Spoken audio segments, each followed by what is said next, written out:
Dear students, today our topic is negative forms of tenses. आज की class में हम टेंसेस के नेगेटिव फॉर्म को समझेंगे कि क्या कैसे उन्हें किया जाता है। अब नेगेटिव से आप समझ गए होंगे कि ये कौन से सेंटेंस होते हैं। नोट वाले मतलब नो, नहीं वाले सेंटेंस मतलब जिस सेंटेंस में नहीं के लिए बात होती है कि वो काम नहीं करना है या वो नहीं है। ठीक है, तो नेगेटिव फॉर्म का मतलब क्या है, नोट। जैसे कि I do not exercise on Sunday, मैं संडे को एक्सरसाइज नहीं करता हूँ। तो ये क्या है, नोट वाले सेंटेंसेस होते हैं। और इनमें क्या होता है, सब्जेक्ट के बाद क्या आती है, हेल्पिंग वर्ब आती है। सब्जेक्ट के बाद हेल्पिंग वर्ब आती है और उसके बाद हम नोट का यूज़ करते हैं। उसके बाद नोट लगाया जाता है और फिर वर्ब आती है हमारी।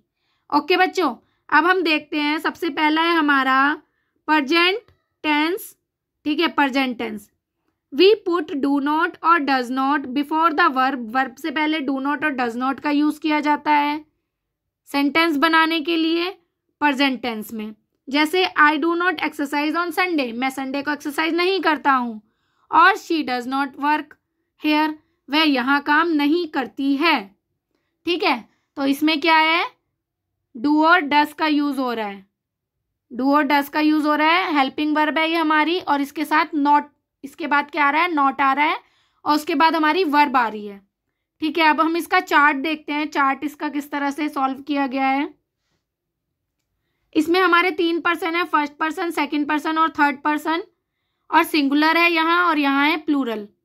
ठीक है, फर्स्ट पर्सन में क्या है, आई और वी, सेकंड पर्सन में यू और यू, थर्ड पर्सन में ही शी इट, और यहाँ पे प्लूरल में दे। तो इन सभी में आप समझ गए हो कि हेल्पिंग वर्ब के बाद क्या आता है, हमारा नॉट आता है। जैसे आई डू नॉट स्टडी, मैं नहीं पढ़ता हूँ। वी डू नॉट स्टडी, हम नहीं पढ़ते हैं। यू डू नॉट स्टडी, तुम नहीं पढ़ते हो, प्लूरल का भी सेम होगा। और he she it does not study, मतलब वह नहीं पढ़ता है या वह नहीं पढ़ती है। फिर दे डू नॉट स्टडी, मतलब वे नहीं पढ़ते हैं। तो यहाँ क्या हो रहा है, सब्जेक्ट के बाद हेल्पिंग वर्ब आ रही है और उसके बाद नोट का यूज़ हो रहा है। यही हो रहा है ना। अब हम नेक्स्ट पढ़ेंगे। नेक्स्ट है हमारा present continuous tense.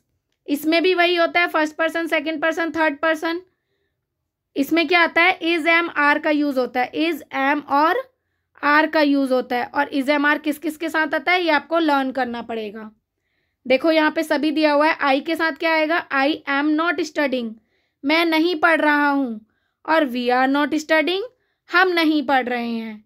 You are not studying, तुम नहीं पढ़ रहे हो, सेम ही इसका प्लूरल होगा। और he she it is not studying, मतलब वह नहीं पढ़ रहा है या वह नहीं पढ़ रही है। दे आर नॉट स्टडिंग, वे नहीं पढ़ रहे हैं। तो इसमें क्या है, इज एम आर के बाद हमारी इज एम आर हमारी क्या है, हेल्पिंग वर्ब है, और उसके बाद हमारा नोट का यूज़ हो रहा है।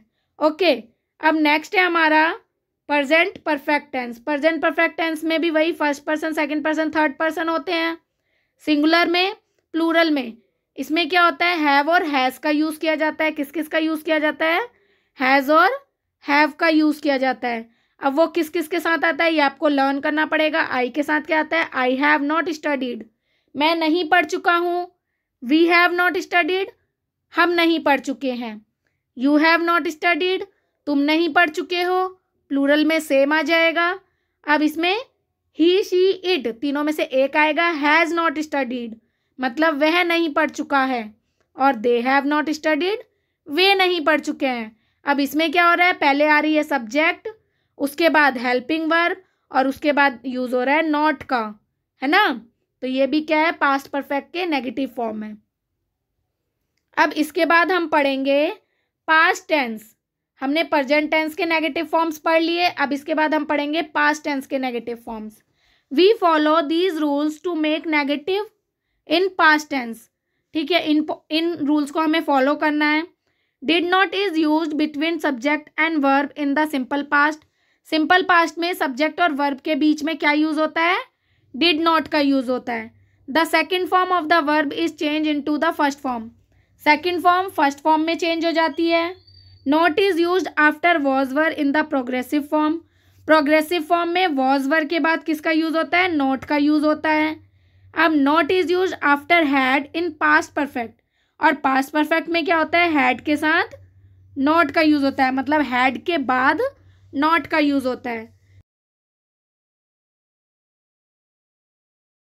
पहला है हमारा सिंपल पास्ट टेंस, इसमें first person, second person, third person वही होता है। अब इसमें क्या होगा, चाहे कोई भी हो सबके साथ डिड का यूज किया जाता है, सबके साथ डिड का यूज किया जाता है। ठीक है, सब्जेक्ट के बाद डिड का यूज होगा और फिर नॉट आएगा। जैसे आई डिड नॉट स्टडी, मैं नहीं पढ़ता था, वी डिड नॉट स्टडी, हम नहीं पढ़ते थे। यू डिड नॉट स्टडी, तुम नहीं पढ़ते थे, सेम प्लूरल हो जाएगा। He she it did not study, मतलब वह नहीं पढ़ता था। दे डिड नॉट स्टडी, मतलब वे नहीं पढ़ते। तो यहाँ क्या हो रहा है, सब्जेक्ट के बाद आ रहा है डिड और उसके बाद नॉट का यूज हो रहा है। ठीक है, अब नेक्स्ट है हमारा past continuous tense. Past continuous tense में क्या आता है, वॉज और वर आता है। क्या आता है, वॉज और वर। अब आपको ये याद करना पड़ेगा कि वॉज किसके साथ आता है और वर किसके साथ आता है। इसमें भी वही फर्स्ट पर्सन, सेकंड पर्सन और थर्ड पर्सन होते हैं। अब है आई वॉज नॉट स्टडिंग, मतलब मैं नहीं पढ़ रहा था। वी वर नॉट स्टडिंग, हम नहीं पढ़ रहे थे।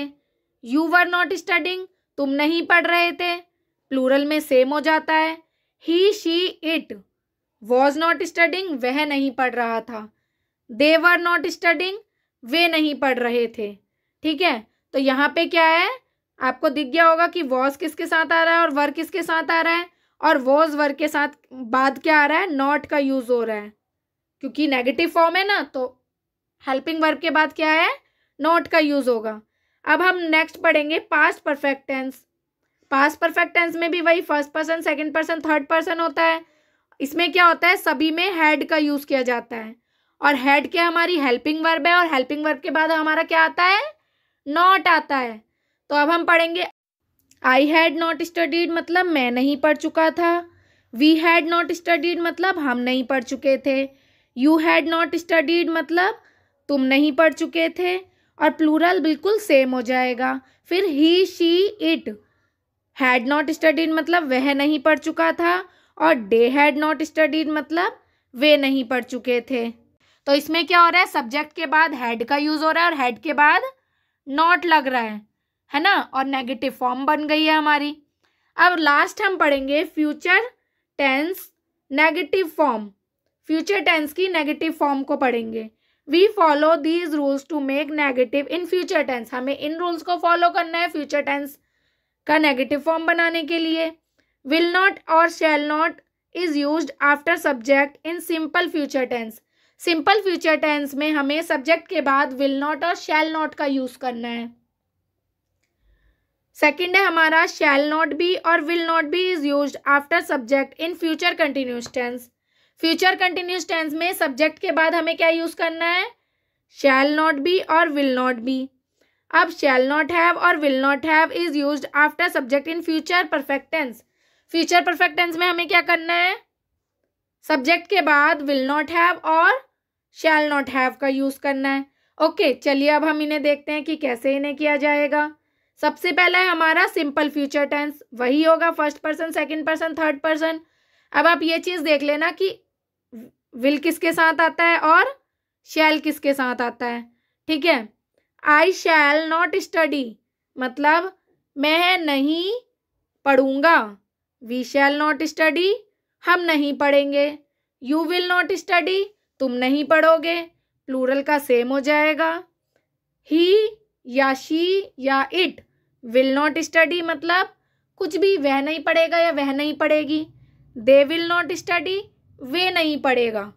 ठीक है, तो यहाँ क्या हो रहा है, विल और शैल के बाद नॉट का यूज हो रहा है। ठीक है, अब है नेक्स्ट हमारा फ्यूचर कंटिन्यूअस टेंस। नेक्स्ट क्या हमारा फ्यूचर कंटिन्यूअस टेंस। इसमें भी first person, second person, third person होता है। I shall not be studying, मतलब मैं नहीं पढ़ रहा हूँगा। We shall not be studying, तो हम नहीं पढ़ रहे होंगे। You will not be studying, तुम नहीं पढ़ रहे होंगे। प्लूरल का बिल्कुल सेम आ जाएगा। अब ही शी या it will not be studying, मतलब वह नहीं पढ़ रही होगी, और they will not be studying, वे नहीं पढ़ रहे होंगे। अब यहाँ पे क्या हो रहा है, विल और शैल का यूज हो रहा है और उसके बाद नॉट आ रहा है, उसके बाद बी लग जा रहा है, ठीक है। ये भी क्या है, नेगेटिव फॉर्म है। अब है future perfect tense. Future perfect tense में भी first person, second person, third person आएगा। उसके बाद I shall not have studied, मतलब मैं नहीं पढ़ चुका होऊंगा। We shall not have studied, हम नहीं पढ़ चुके होंगे। You will not have studied, तुम नहीं पढ़ चुके होगे। प्लूरल का बिल्कुल सेम आ जाता है। She will not have studied, वह नहीं पढ़ चुकी होगी। और they will not have studied, वे नहीं पढ़ चुके होंगे।